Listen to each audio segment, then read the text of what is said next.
So we would like to invite Phil Turtle, please. Just click the microphone sign. Yes, I've got that now. Thank you, everybody, and thank you for all of the presentations. Can you hear me okay? Very clear. Great, thank you. And thank you, obviously, to my dear friend, George Marantika, and thank you for the introduction, and to Seren, a very interesting presentation.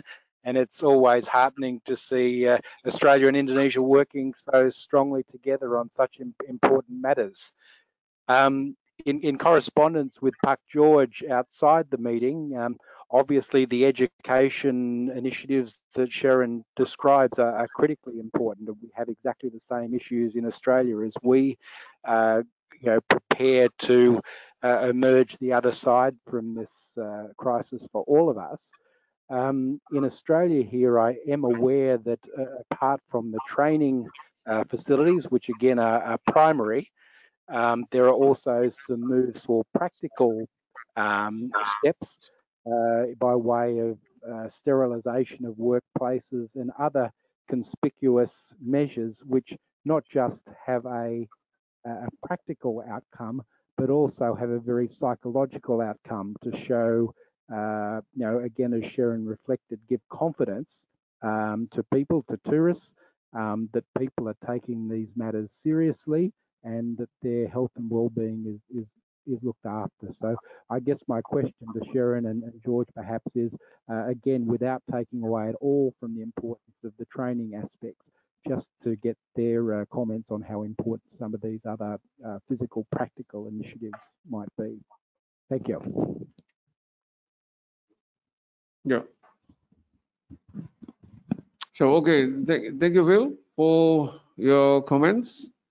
And we would like also to invite Sergio. He runs a restaurant business, and I think we would like to see his opinion on how do we apply these ideas in the real business. Thank you, Sergio. Please. Hello, good afternoon. My name is Sergio. I'm on a restaurant business in Yogyakarta. We are really worried about how is going the situation, about how the people are going to have the confidence again. For me, the most important, and many things that we are saying here, and before Miss Sherry said before, is it's like a common sense, right? The problem is how to manage all these safety things from all the sectors. It means me as a owner business, I have also family. So I'm not only a business part, I have also a family life. So I'm worried about my family get contagious out of our own business, no? So when we prepare some protocol for our staff or any people in any sector, we need to realize also that these people later gonna have a contact with another sectors that maybe they not follow the protocols. So how to preserve the healthy of our staff or our families, knowing that we are following protocols, and how to extend these protocols to the other sectors. Let's give an example. For example, we work in a hotels or five-star hotels and restaurants that all of us, we are willing to follow in a protocol, right? And to make a certifications and everything. But later on, our staff, they will join, let's say, street food, normal markets, these type of things. How we know that after our staff come back to work, they are come back safe? Okay. My concerning is when we are talking about to prepare a protocol from all the sectors, it means from the more basic sector to the top sector. I mean, from the basic people, let's say people that working in the markets, people that is selling to the farmers, people that transportation, all the sectors. Even when we are going to pray to the church or to the mosque, we know that these people sooner or later going to be close other people. Yeah. So we need to prepare, like in my opinion, like a new division of the government to control or make rules for all of us following everything. Because in my opinion, as the doctor say, if we are not together each other, our immunity is going to be longer, right? At the same time, if we are together each other without the safety and the protocol, we are in the risk to get sick.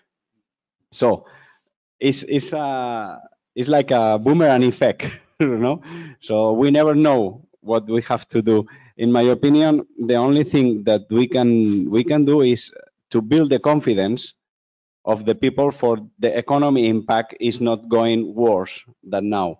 So to build the confidence, I think that we need the help of the government, and the government need to show off that they are there to help people. Because in my opinion, is nothing going to change that I have a certification or protocol in my restaurant if later on my staff is going to join a street food together with 20 more people and this street food not follow any certification. Thank you. Okay. Okay, thank you, Sergio. And this is the reality that we need to face this new normal in a very cautious way. And then we back to Pak Doni. Pak Doni, kalau dari negara-negara yang misalnya sudah mengalami masalah seperti ini, misalnya dulu Taiwan, Hong Kong dengan flu burung misalnya. Apakah mereka juga menerapkan protokol-protokol tertentu, Pak? Setelah atau during pandemi itu, waktu itu, ya, epidemi waktu itu? Ya, kalau dari yang dulu memang ada safety protokol, pasti ya itu ada untuk terutama memang untuk menghindari penularan, terutama di industri-industri terkait. Kalau flu burung kan kemudian yang paling terkena adalah poultry industry. Poultry ya. Dan mereka kemudian melakukan standar protokol-protokol standar yang memang dibuat agar itu bisa dikurangi. Kemudian kalau yang sampai pada tahap seperti sekarang ini, level seperti ini memang sepertinya kita dewasa ini belum punya pengalaman yang cukup. Tapi kalau dari yang flu burung itu memang kita sektor industri itu kemudian memberikan peningkatan terkait dengan bagaimana safety itu dibuat. Saya rasa kembali bahwa ini momen yang penting bagi kita semua memang mengatakan bahwa kita harus sadar bahwa semakin banyak orang itu juga punya dampak buruk. Dan kecuali kita beradaptasi dengan itu. Ada perilaku-perilaku yang harus kita ubah sehingga kita masih tetap aman untuk berinteraksi dengan sekian banyak orang. Dulu kan dalam zaman kita kan masih kultur kita juga masih secara tradisional dengan zaman pertanian yang memang waktu itu densitas penduduk tidak terlalu besar. Kalaupun ada outbreak itu juga dampaknya tidak terlalu besar, tetapi dengan semakin besarnya populasi, mobilitasnya semakin tinggi, maka kemungkinan outbreak menyebar ke berbagai populasi itu semakin cepat. Sehingga memang secara individu kita harus beradaptasi dengan situasi itu. Kita tidak bisa membiarkan sesuatu yang dulu memang works, tapi bisa jadi ini jadi bumerang. Sekarang kan dulu yang kita anggap sebagai perekat sosial ini justru menjadi bumerang. Jadi memang kita harus mendefinisikan nilai sosial baru juga di sini. Saya rasa itu. Ya. Oke, terima kasih Pak Doni. Pak Fahmi ada komentar sedikit? Wah, ini statement Prof. Doni yang terakhir ini yang saya mengerikan. Ada perangkat sosial baru. Artinya sesuatu yang dahulu itu adalah perangkat sosial yang mungkin sangat penting sekarang menjadi tidak penting atau bahkan harus dihilangkan, kan kira-kira seperti itu, atau dimodifikasi. Karena memang modal sosial rakyat Indonesia ini kan sekarang seakan-akan jadi agak apa ya, terdelusi gitu ya. bagaimana kita mengekspresikan migunaning tumraping lian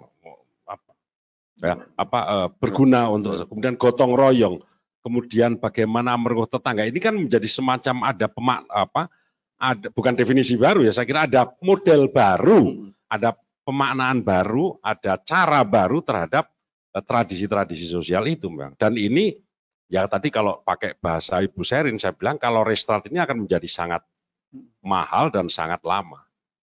Tetapi karena ini adalah sesuatu yang kalau kita orang beragama ya anggapnya given lah gitu ya. Ini memang harus kita yang melakukan penyesuaian.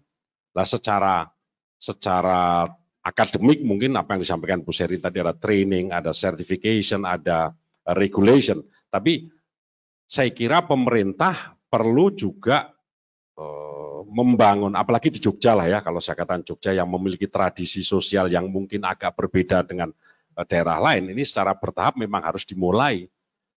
Oli ini harus pelan-pelan dimasukkan ke mesin supaya pelicinan bertahap ini jalan. Karena kalau kita lock begini terus di rumah, apapun istilahnya, ini memang akan berat, Pak Dokter. Saya kira ini harus, bahwa kemudian caranya dirubah, sedikit contoh kecil lah. Saya ini begitu pulang itu nanti istri saya langsung bilang, ayo masuk kamar mandi, copot-copot, wah ini.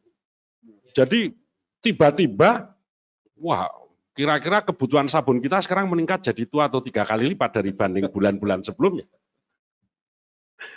Kalau pakai bahasa anak kos, kebutuhan sabun meningkat kan jadi bahaya ini kan urusannya. Tetapi sekarang seperti itu. Jadi ada perubahan tadi as a family yang disampaikan Sergio tadi. Jadi memang ada perubahan perilaku yang luar biasa. Dan ini tantangan semua saya kira, bukan hanya kami ormas keagamaan, tapi para akademisi, apalagi fakultas kedokteran yang secara langsung terlibat di dalam situasi ini, saya kira perlu juga pencerahan kepada masyarakat. Kita berharap kawan-kawan para dokter, akademisi kesehatan, dunia usaha itu terus-menerus memberikan masyarakat lah, kepada masyarakat pencerahan, memberikan informasi supaya tidak ada ketakutan yang berlebihan sehingga sampai masyarakat menjadi tidak bisa beraktivitas sama sekali. Saya kira gitu, Pak Dokter Matur nuwun. Terima kasih Pak Fahmi. Ke Pak George. Kira-kira dunia usaha kalau untuk investasi tambahan sedikit gitu untuk menerapkan protokol, apakah masih memungkinkan? Ya. Karena kan tentu protokol ini tidak sesuatu yang kemudian sudah ada gitu, sesuatu yang harus dikembangkan dan kontekstual gitu. Ya.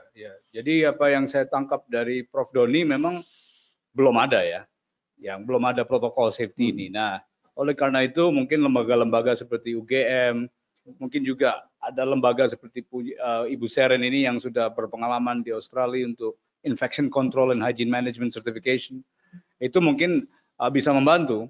Kalau dunia usaha saya yakin mau mengadopsi sertifikasi itu, dan kalau ada biaya why not gitu kan, asal wajar ya atau mampu di ini ya, selama kita bisa membuka kembali industri kita. Ya, saya kira kan pertanyaannya kalau apotek bisa buka, Indomaret bisa buka, kenapa yang lain juga nggak bisa buka kan? Hanya kan itu kan istilahnya essential ya. Cuma kan kedepannya mungkin ya semua jadi essential kalau dalam konteks Indonesia. Karena Indonesia bukan negara Amerika atau Australia yang mensubsidi masyarakatnya untuk tinggal di rumah. Ya kan, kita kan ya ada sih, tapi mungkin ya berat ya kalau terus-menerus gitu kan, mungkin berat ya. Jadi oleh karena itu saya kira industri siap. Saya kira kalau menurut saya sih siap, asal tapi kan mungkin dari lembaga pendidikan itu perlu membantu menyiapkan protokolnya tersebut, Pak. Karena seperti tadi Prof. Dani bilang belum ada. Jadi mungkin seperti lembaga Bapak di UGM ya, lembaga pusat studi kayak seperti ini bisa membantu menyiapkan. Dan seperti yang disampaikan Sergio, itu perlu dari ya pasar Beringharjo sampai restorannya beliau gitu kan. Jadi protokol itu perlu dari yang paling ini. Nah, di sini government juga sebenarnya kalau mau invest untuk membangun kembali ekonomi kita, itu kan ada istilah di dalam perekonomian kan, apa bukan ikannya tapi apa? Kailnya. Ini sebenarnya kail. Kail. Kalau kail untuk men-trigger ekonomi naik. Baru habis itu konsumsi dibangun kembali. Nah, konsumsi dibangun kembali, demand kembali, semua mikroekonomi, pabrik-pabrik semua jalan. Indahnya Indonesia, ekonomi domestiknya besar. Jadi kan kita tidak harus menunggu global slump. So maybe quickly in English, yeah. Yeah. So I think what Professor Doni has commented, and also Mr. Fahmi and Sergio, is related very much to what Ibu Seren you've been talking about, and Dr. Andre. Professor Dani made a very interesting comment. These protocols currently, the safety protocols, at a comprehensive and massive level, does not exist in Indonesia. So therefore, education institutions like University Gadjah Mada or training institutions like Equinim, which Seren is leading in Australia, can collaborate, right? Collaborate on how to set up these protocols. And from industry side, the answer will be yes. I believe industry will be willing to absorb the certification process as long as they can open their doors. And like for Mr. Sergio here, a restaurant owner, as long as it builds confidence to get his customers back, to the restaurants or to the hotels, or get factory workers back to the industry. So we have May. We have the month of May to prepare all of this. But I think by June, it is quite clear from the industry's perspective, by June, Indonesia economic machine needs to get rolling back and roaring back. Yeah, because Indonesian economy is 60-70% domestic of a 280 million population. We have the ability to not just come back, but roar back. Which other countries, our neighboring countries, might rely a lot on the global demand, which currently is in a slump, and that slump will take global demand will take 2 years at least, similar to the virus eradication itself. Yeah. So therefore, I think we have a big opportunity, as Seren mentioned, to be a leader, and but we need to use, and it is my view, we need to use the month of May very effectively. Bulan Mei ini kita harus pakai secara efektif untuk menyiapkan kembali bangkitnya Indonesia Jaya. Okay, so Cyril, we would like to have your comments about the application of safety protocol. Maybe you have evidence or experience about this. Is it taking very long to develop such kind of protocol, or we can make it make a shortcut to have it in a very short time? Please, Cyril.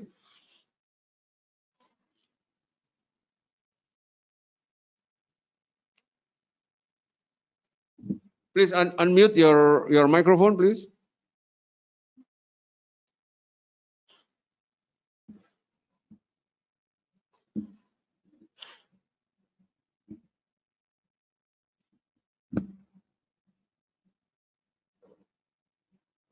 Sudah, Mas?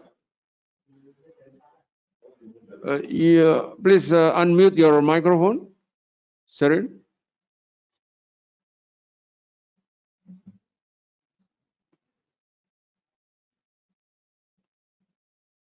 There is a microphone symbol on the left-hand side. Yes.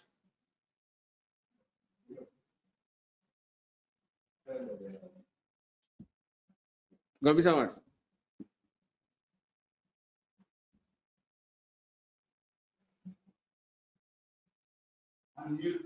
Yeah, please unmute the microphone. It's already unmute with the green sign. If it is unmute, then it turns into green.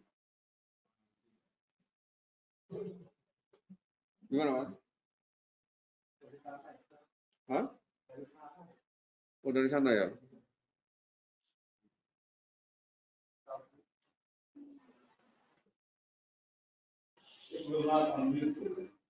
Atau disiapkan juga presentasi saya ya, terakhir ya, Pak. Dan nanti. Ya. Ya, nggak bisa. Di sini sudah dibuka. So we have unmute your microphone, then you can do it remotely from your own computer, Sherin.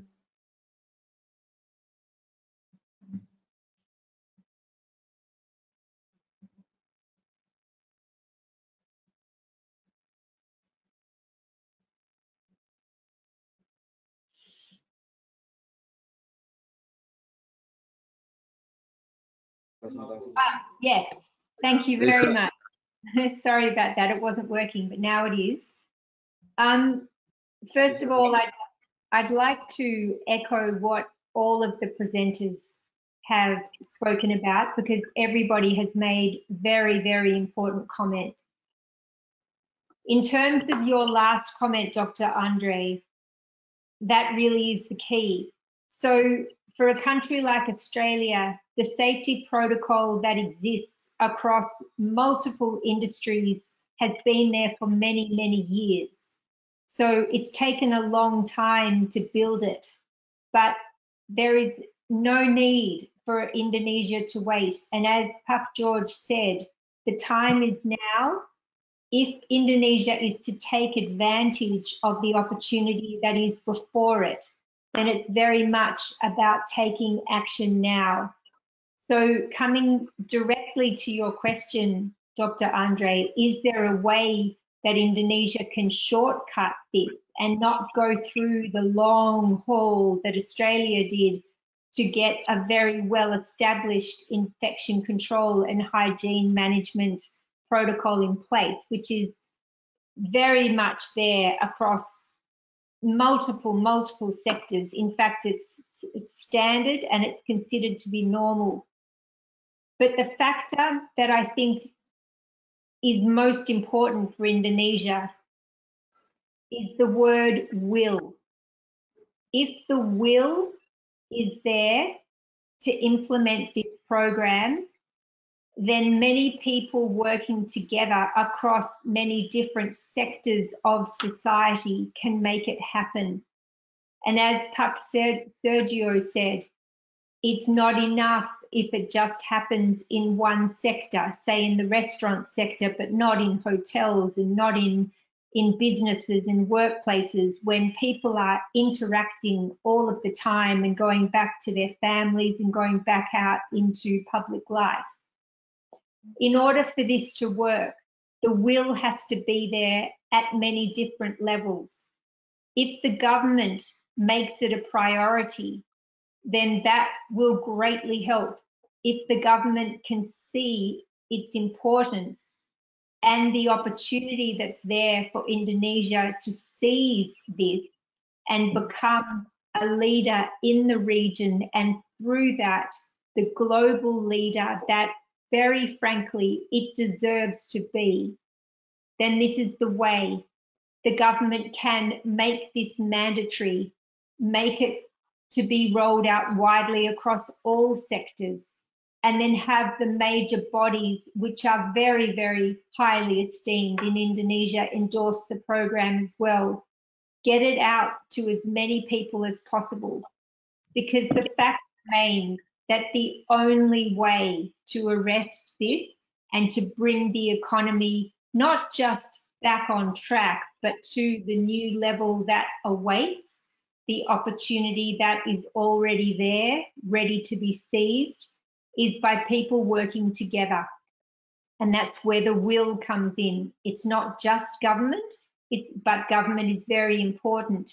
If the will is there in Indonesia for this to happen quickly, then it can. It does not have to follow what other countries have taken years and years to build.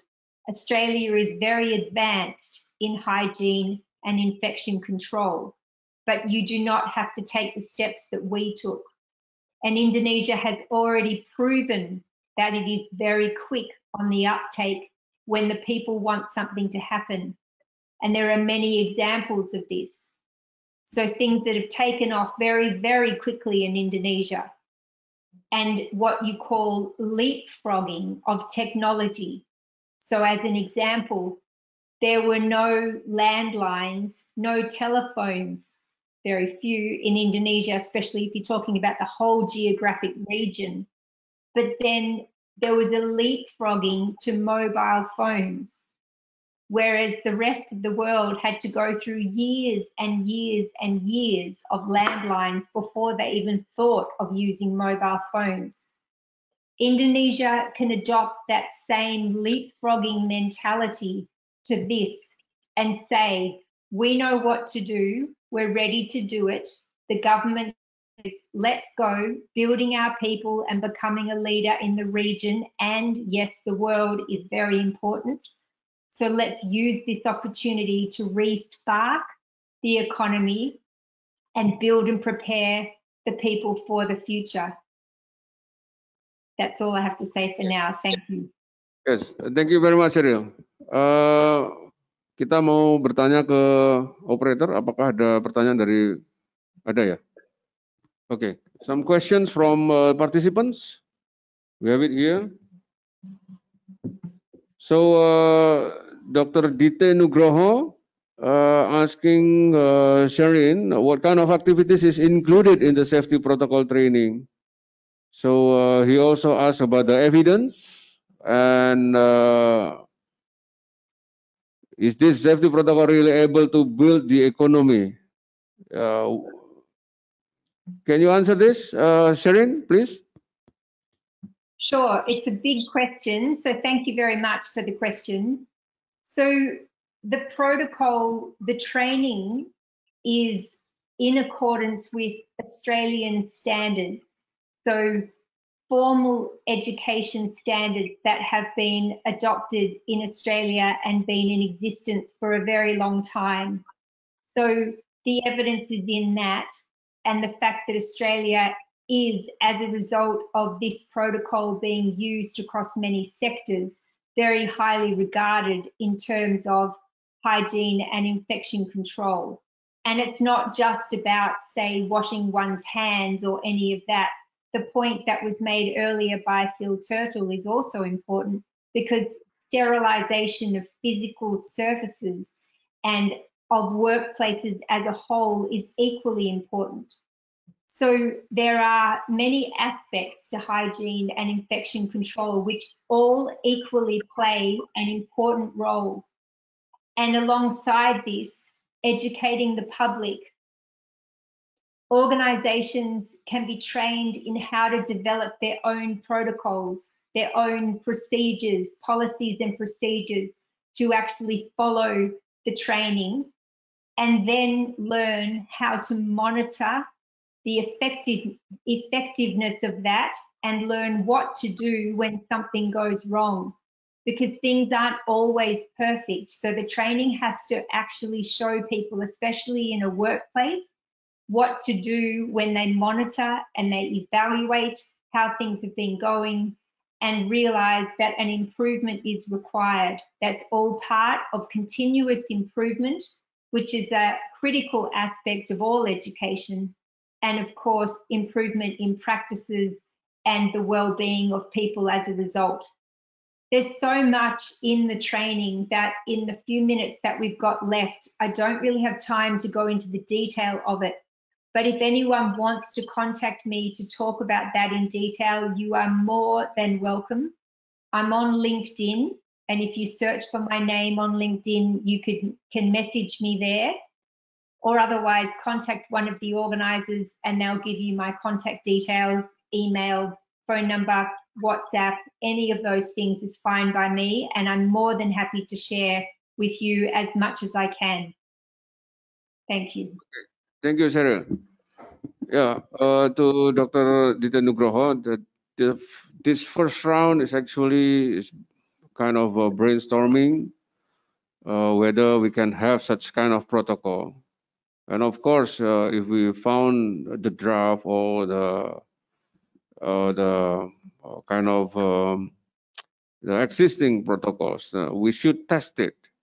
Then we should have some kind of piloting place, yeah, to experiment and also to value whether this protocol is really effective and fit to our context in Indonesia, because we cannot have such kind of protocol of Australia then apply this directly to Indonesia, because some settings are totally different. And in the second round, we will going into detail with protocol. And we would like to also have you here to observe and to give your very smart comment. And also to Pak Dipo Yuwono, bisa dinaikkan Mas?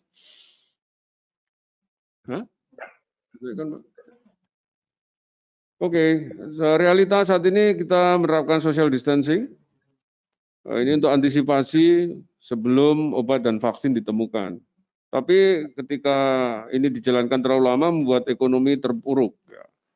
Jadi walaupun di tengah-tengah COVID harus ada tindakan penerapan protokol new normal, harus dibuat model-modelnya. Ya, ini adalah tujuan dari pertemuan kita ini, Pak. Karena kita tidak bisa sitting back seperti ini for quite sometimes ya, quite a while. Kita harus tentukan juga kapan kita bisa mulai bergerak. Tentu di dalam upaya kita ini kita sangat memperhatikan apa yang disampaikan oleh Dr. Doni dan juga kesempatan-kesempatan apa yang ada di dalam masyarakat. Baik, Ibu dan Bapak, semua pertanyaan tentu akan kami jawab. Silakan ditulis karena kami ada reporter, ada notulen yang akan mencatat dan akan kami sampaikan kepada narasumber untuk dijawab. Ya, saya akan menutup pertemuan kita dengan membuat summary. Ya, ini saya siapkan. Ya, Ibu dan Bapak, kalau kita lihat ini adalah situasi COVID-19 di slide berikutnya, Mbak. Terus lagi, yang tadi, Mbak, yang tadi. Terus, ya ini kita hidup di dalam era pandemi di mana work from home itu sudah jadi satu kebiasaan. Bahkan mungkin Bapak dan Ibu akan bertanya kapan akan ke kantor lagi, tapi pasti saya yakin akan rindu juga work from home. Kemudian healthy behavior itu sudah ada. Nah, di tengah-tengahnya pada saat ini kita melihat ada health impact itu sangat berat ya. Kasus di Indonesia sudah 9.000 dan sekian juta di dunia. Ya, kemudian negatif economic impact tadi sudah disampaikan oleh, jangan di slide dulu Pak. Itu jalan ya? Boleh dimundurkan dulu? Ya, terus dimundurkan lagi? Lagi? Ya, ini dulu. Jadi kita sudah melihat ada negatif impact di sektor kesehatan dan sektor ekonomi, seperti disampaikan oleh Pak Fahmi, Pak George. Ya, di slide berikutnya kita melihat sampai kapan ini akan terjadi. Ya, jadi COVID-19 ini kita bertanya ke Dr. Doni, Pak Doni mengatakan harus ada vaksin dan harus ada herd immunity. Nah, sambil menunggu itu, Bapak dan Ibu, ternyata kita, kalau kita lihat slide berikutnya, kita punya namanya new culture, bahwa healthy behavior kita sudah mulai terbentuk, dan working from home, ya effectively itu sudah bisa kita jalankan. Kita tetap punya etos kerja yang sama-sama produktif, walaupun kita tidak bekerja di kantor. Nah, oleh karena itu, new culture ini harus kita formalisasikan, harus kita mumifikasi, supaya bisa menjadi norma baru, ya, the new normal yang disampaikan oleh Dr. Doni. Ya, jadi kalau kita lihat new normalnya, salah satu harus kita buat sistem yang itu bisa menjadi panduan yang namanya safety protocol tadi. Kita boleh klik satu lagi, Mbak.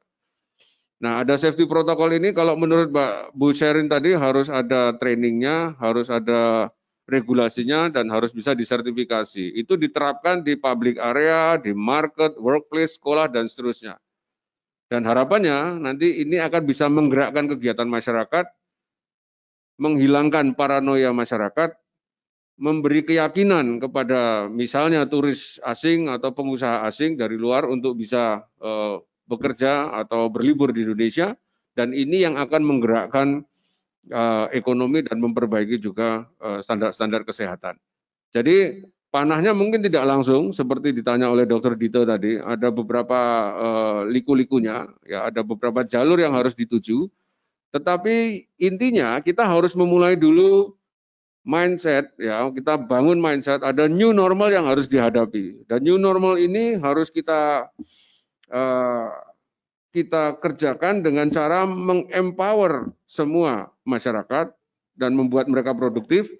Tetapi pada satu sisi kita juga memprotek mereka ya, dengan kesehatan, dengan menjaga kebersihan lingkungan, dengan menjaga berbagai macam hal yang berkaitan dengan infeksi, yang itu akan meningkatkan value dari tempat kerja itu sendiri, workplace.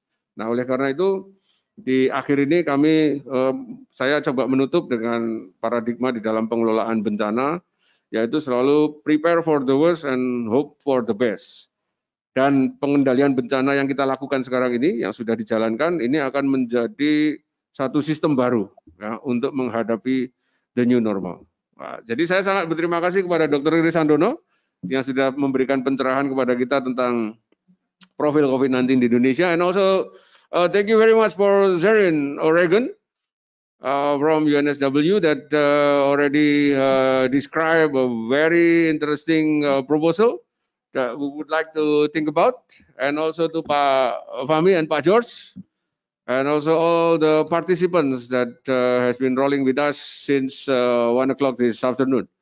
And we will be right back for the second round, and we are going to talk into detail how to implement such kind of protocol to face the new normal. Terima kasih atas perhatian Ibu dan Bapak semua. Wassalamualaikum warahmatullahi wabarakatuh.